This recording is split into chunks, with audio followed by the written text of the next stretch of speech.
ইউনূস সরকার কথিত গণতন্ত্রের চর্চা করতে গিয়ে দেশের কারাগারগুলোতেও বন্দী আওয়ামী লীগ নেতা কর্মীদের বেছে নিয়েছে।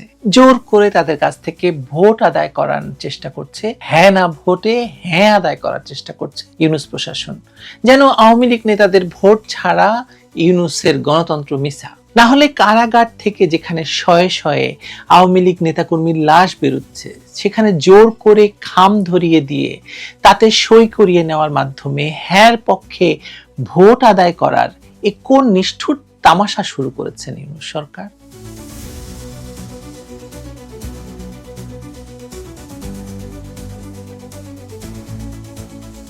বাংলাদেশের একটি নামকরা কারাগার থেকে পাঠানো একটি নোট আপনাদের পড়ে শোনাই।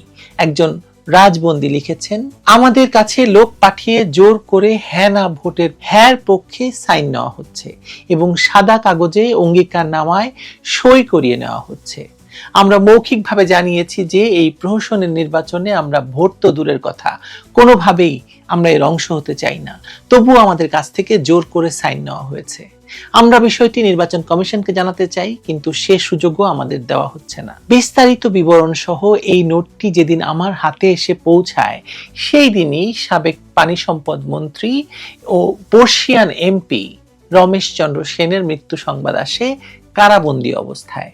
মির্জা ফখরুল ইসলাম আলমগীর যে নির্বাচনী আসন থেকে লড়তেন, সেখানের এমপি ছিলেন তিনি, এবং মির্জা ফখরুল ইসলাম আলমগীর যে নির্বাচনে গিয়ে সংখ্যালঘুদের ভোটের জন্য হাত জোর করে দাঁড়াচ্ছেন, সেখানে আজ সুষ্ঠু এবং প্রতিযোগিতামূলক ভোট হলে তার প্রতিদ্বন্দ্বী হতো রমেশ চন্দ্র সেন, তার দাঁড়ানোর কথা ছিল, কিন্তু সেটা তো হলো না। মির্জা ফখরুল ইসলাম আলমগীর এবার হেসে খেলে পার হয়ে যাবেন বোধহয়, এবার আওয়ামী লীগের প্রতিদ্বন্দ্বী ছাড়াই নির্বাচিত হবেন। 2018 সালেও হয়েছিলেন তিনি নির্বাচিত, কিন্তু সেবার তিনি শপথ না নিয়ে দলের বাকিদের শপথ নিতে দিয়েছিলেন, এবং সেই নির্বাচনকে তিনি এখন বলছেন নির্বাচন সুষ্ঠু ছিল না। দীর্ঘদিন সংসদে থেকে তারা পরে পদত্যাগ করেন, সে ভিন্ন প্রসঙ্গ। আজ জেলের ভেতর কিভাবে একদিকে অতিরিক্ত গণতন্ত্রের চর্চা করতে গিয়ে জোর করে কারাবন্দীদের কাছ থেকে অঙ্গীকারনামায় সই করানো হচ্ছে, আর অন্যদিকে কিভাবে কারাগার থেকে লাশ বেরিয়ে আসছে একের পর এক, তা নিয়ে কিছু কথা বলতে চাই। এই যে অঙ্গীকারনামায় সই করানো হচ্ছে, এটা দিয়ে বোঝাতে চাচ্ছে যে এই যে আওয়ামী লীগের নেতারা যারা আছেন বন্দী, সালমান এফ রহমান থেকে শুরু করে আনিসুর রহমান থেকে শুরু করে পলকের কথা আমরা জানি, এবং সবাইকে এই বাধ্য করা হচ্ছে অঙ্গীকারনামায় সই করিয়ে যে তারা এই সরকারের এই নির্বাচনকে সমর্থন দেয়। কি ভয়াবহ, আপনি চিন্তা করে দেখুন। আমি দেখতে পাচ্ছি যে কারাগারে ভোট আর হত্যা এই দুটোই একই কৌশলের অংশ। একদিকে ঐতিহাসিক গণতন্ত্র এবং অন্তর্ভুক্তিমূলক নির্বাচন মানে তথাকথিত এইসব কাজ করে এর ফানুস ওড়ানো হচ্ছে, অন্যদিকে যারা বিরোধিতা করছে মানে প্রশ্ন তুলছে, তাদের জন্য কারা হেফাজতে মৃত্যুর ভয় রয়ে গেছে। এটা গণতন্ত্র নয়, এটা ভয়ের শাসন, যেখানে ভোটও জোর করে নেওয়া হয়, প্রতিবাদও জোর করে থামানো হয়। কারাগারে বন্দীরা যখন 3টি খাম ভরে আঠা দিয়ে সিল করছেন, তারা হয়তো জানেন না যে এটা হয়তো তাদের শেষ রাজনৈতিক কাজ, হয়তো তারা এরপরে লাশ হয়ে বাইরে বেরোবেন, জীবিত আর ফিরতেই পারবেন না। বাংলাদেশের বর্তমান এই রাজনৈতিক প্রেক্ষাপটকে একটি নির্মম তামাশা বললেও হয়তো কম বলা হবে। একদিকে কারাগারের ভেতর গণতন্ত্রের উৎসব সাজানো হচ্ছে, অন্যদিকে সেই কারাগার থেকেই একের পর এক বেরিয়ে আসছে রাজনৈতিক নেতাদের লাশ।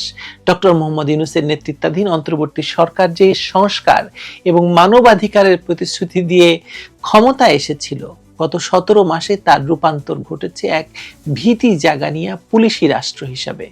কারাগারের ভেতরে তথাকথিত ঐতিহাসিক ভোট গ্রহণ এবং একই সময়ে বন্দীদের রহস্যজনক মৃত্যু, এই দুই ঘটনাকে আলাদা করে দেখার সুযোগ নেই, বরং এগুলো একই মুদ্রার এপিটোপিট, যেখানে একদিকে চলছে জোর করে বৈধতা আদায়ের চেষ্টা, আর অন্যদিকে চলছে ভিন্ন মতকে শারীরিকভাবে নিশ্চিহ্ন করার প্রক্রিয়া। শুরুতেই আপনাদেরকে ভোটের নাটকীয়তা নিয়ে জানালাম। ত্রয়োদশ জাতীয় সংসদ নির্বাচন এবং সংবিধান সংশোধনের গণভোটকে কেন্দ্র করে কারাগারে যে আয়োজন চলছে, তাকে সরকার তথাকথিত অন্তর্ভুক্তিমূলক গণতন্ত্রের মাইল ফলক হিসাবে প্রচার করছে, ইতিহাসের শ্রেষ্ঠ নির্বাচন হিসেবে দেখাতে চাইছে। কিন্তু পরিসংখ্যান এবং বাস্তবতার দিকে তাকালে এই দাবির অন্তঃসার শূন্যতা প্রকট হয়ে ওঠে। 75টি কারাগারে সরকারি হিসাবে 86,000 বন্দী থাকার কথা, কিন্তু বন্দীর সংখ্যা কত আমরা জানি না। তবু ধরে নিচ্ছি 86,000 বন্দী থাকা সত্ত্বেও মাত্র 5,990 জন কেন ভোটার হিসেবে নিবন্ধিত হবেন বলেন তো? এই নগণ্য সংখ্যাটি বলে দেয় বন্দীদের মধ্যে উৎসাহের চেয়ে ভীতি বেশি কাজ করছে। অথবা এমনও হতে পারে যাদের দিয়ে ভোট আদায় করা সুবিধাজনক কেবল তাদেরই এই তালিকায় রাখা হয়েছে। বিশেষ করে যখন আমরা শুনি যে নির্ধারিত সময়ের মধ্যে ভোট না দিলে ভোটাধিকার বাতিল হয়ে যাবে, তখন বুঝতে বাকি থাকে না যে এটি কোনো অধিকার চর্চা নয়, একটি নির্দেশিত প্রক্রিয়া। সবচেয়ে বিস্ময়কর দৃশ্য হলো বিগত সরকারের প্রভাবশালী মন্ত্রী, এমপি এবং আমলাদের লাইন ধরে ভোট দেওয়ানোর ছবি তুলে আবার সেগুলো আবার বাইরে প্রকাশ করা হচ্ছে। সালমান এফ রহমান, আনিসুল হক, রাশেদ খান মেনন বা হাসানুল হক ইনুর মতো হাই প্রোফাইল বন্দীদের দিয়ে পোস্টাল ব্যালটে ভোট নেওয়া হচ্ছে এবং একই প্যাকেটে গণভোটের হ্যাঁ বা না স্বাক্ষর আদায় করা হচ্ছে। এটি কি আদৌ তাদের স্বাধীন ইচ্ছার প্রতিফলন? একজন বন্দী যার জামিন, চিকিৎসা, এমনকি বেঁচে থাকাটা নির্ভর করছে কারা কর্তৃপক্ষের মর্জির উপর, তার পক্ষে কি ব্যালটে নিজের পছন্দের রায় দেওয়া সম্ভব? নাকি তাদের দিয়ে ভোট দেওয়ানোর ছবি প্রকাশ করে সরকার বিশ্বকে দেখাতে চাইছে যে তাদের এই সাজানো নির্বাচনে সবার অংশগ্রহণ আছে? একে তো নির্বাচনটি নিজেই প্রশ্নবিদ্ধ, তার উপর কারাগারের মতো কঠোর নিয়ন্ত্রণমূলক পরিবেশের এই ভোট গ্রহণ প্রক্রিয়াকে স্বচ্ছ দাবি করার হাস্যকর, তাই না? কোনো স্বাধীন পর্যবেক্ষক ছাড়া কারা কর্তৃপক্ষের আঠা এবং খামের নিয়ন্ত্রণে যে ভোট হচ্ছে তা মূলত রাজবন্দীদের উপর এক ধরনের নির্যাতন, ভয়ঙ্কর নির্যাতন। তবে এই ভোটের এই প্রহসনের চেয়েও ভয়াবহ চিত্র হলো কারাভ্যন্তরে মৃত্যুর মিছিল। ভোট হয়তো জোর করে আদায় করা যায়, কিন্তু জীবন কেড়ে নিলে তা তো আর ফিরিয়ে দেওয়া যায় না।